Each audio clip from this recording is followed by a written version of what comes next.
So చెప్పినప్పుడు I was really sceptical, like post ఉంది, phone చేసిండు, బట్ ఈజ్ ఇట్ రియల్లీ ఉంది అని, అంటే ఉందా లేదా అని. రైట్. సర్లే అంటే I was like why not just give it a try, అంటే what's the worst thing that can happen, అక్కడ కరెక్ట్. లొకేషన్కి వెళ్తే ఉంటారు, లేదంటే మన డిష్ పట్టుకొని ఇంటికి వెళ్ళిపోవాలి. So when I went to the location during the audition, there was a big line. I mean I was like okay, నిజంగానే అవుతున్నది auditions, it's not any fake call అని.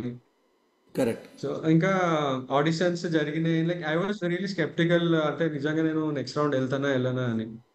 అంటే ఇక్కడ running a business and suddenly master chef అనేసరికి, అంటే it's a good opportunity, but మన మొత్తం Telangana Andhra states లో they will be like thousands and thousands of talented cooks.